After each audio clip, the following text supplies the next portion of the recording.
பலதரப்பட்ட மக்கள் அனைவருக்கும் রাহুল গান্ধীর হাত ধরে এভাবেই নতুন তামিলনাড়ু গড়ার শপথ নিয়েছেন থালাপাতি বিজয়। ক্ষমতার চেয়ারে বসেই ম্যাজিক শুরু, নায়ক থেকে জনতার নেতার। রাজ্যের বাসিন্দাদের বিনামূল্যে 200 ইউনিট বিদ্যুৎ দেওয়ার ঘোষণা দিয়ে রীতিমতো ঝড় তুলেছেন এই সুপারস্টার। শুধু কি তাই, মাদক বিরোধী বিশেষ টাস্কফোর্স, নারীদের নিরাপত্তার জন্য বিশেষ বাহিনী এবং হেল্পলাইন চালুর ঘোষণা দিয়ে নেতা থেকে নেমে এলেন জনতার কাতারে। জনতার মনের কথা এত মাধুর্য দিয়ে বুঝতে পেরেছেন হাতে গোনা কয়েকজন নেতা।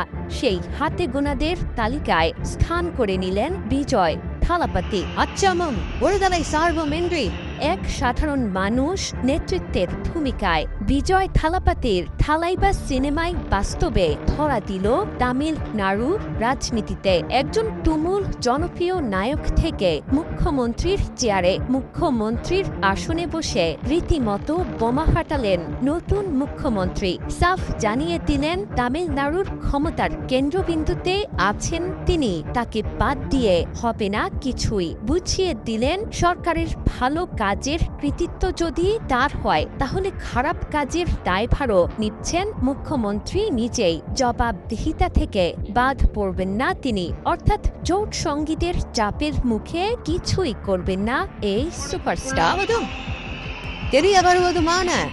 রোববার স্থানীয় সময় চেন্নাইয়ের জওহরলাল নেহেরু স্টেডিয়ামে শপথ নিয়েছেন থালাপাতি। তাকে শপথ পড়িয়েছেন গভর্নর রাজেন্দ্র বিশ্বনাথ আরলেকার। প্রিয় নায়ক থেকে নেতা বনে যাওয়া থালাপাতির শপথের সময়ে উচ্ছ্বাসে ফেটে পড়ে পুরো স্টেডিয়াম। এরপর প্রথম ভাষণেই নিজের জাত চিনিয়েছেন বিজয়। ভাষণে স্পষ্ট করে থালাপাতি বলেছেন, একজন সহকারী পরিচালকের ছেলে আজ মুখ্যমন্ত্রীর আসনে। দারিদ্র দেখেছেন ক্ষুধা, অনেক কষ্ট অপমানও সইতে হয়েছে তাকে। সে কারণেই আজ জনতার ছেলে, ভাই বা ছোট ভাই। বলেছেন তিনি বা তার সরকার মিথ্যা প্রতিশ্রুতি দিতে আসেনি। তার সরকারের সর্বোচ্চ গুরুত্ব পাবে শিক্ষা, স্বাস্থ্য এবং পানির মতো মৌলিক বিষয়গুলো। শুধু তাই নয়, আজ থেকে ধর্ম নিরপেক্ষ সামাজিক ন্যায়ের নতুন যুগ শুরুর ঘোষণা দিয়েছেন নবনির্বাচিত মুখ্যমন্ত্রী।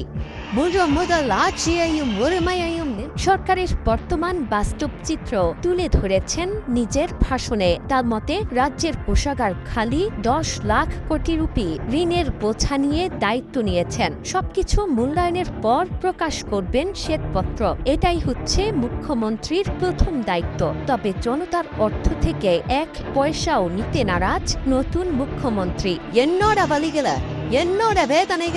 তামিলনাড়ু বিধানসভা নির্বাচনে তামিনাগা ভেটরি গাজাগাম একক বৃহত্তম দল হিসেবে উঠে এলেও 234 সদস্যের বিধানসভায় সরকার গঠনের জন্য প্রয়োজন ছিল 118টি আসন। এতে করে সরকার গঠন নিয়ে অনিশ্চয়তার মুখে পড়েন থালাপাতি। পরে কংগ্রেস সহ কয়েকটি রাজনৈতিক দলের সমর্থনে 120 আসনে জোট সরকার করেছে টিভিকে।